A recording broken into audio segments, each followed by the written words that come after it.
પછી અમે તો ગયા ઘેર અમે તો રાતે ઉઈ ગયા મુન્નાભાઈ નો 4 વાગે હવામાં મારી પર ફોન આવ્યો 3:30 વાગે અમે તો ગભરાઈ ગયા મેં ભાઈ આ શું મને કે આવું આવું થયેલું છે ને એ લોકો તો અહીંયા નવસારી આવી ગયેલો એ ગાડી લઈને પેલા આશિક સત્તાન ને એ લોકો બધા અમને તો ખબર જ નહીં તો તે રાતના બી કઈ તમારી હાથે બધા રાતના વાત બી કરેલી બધા હાથે ઘરવાળા હાથે મા હાથે વાત કરેલી બધા હાથે વાતચીત બી કરેલી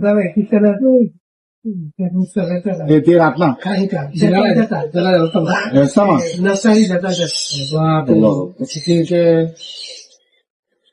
લાઈનમાં ઉતરી જાય ને તમને કીધું તમારી ઉપર એનો અસર આવી ગયેલો બાજી બરાબર તો જોઈએ તમારી પર ચાંદીના વરખ પર તમે કહ્યું ને કલીમાં દેખાતો તો એવું કહેતા હતા મારે નાખવા છે ને મોહમ્મદ હા હવે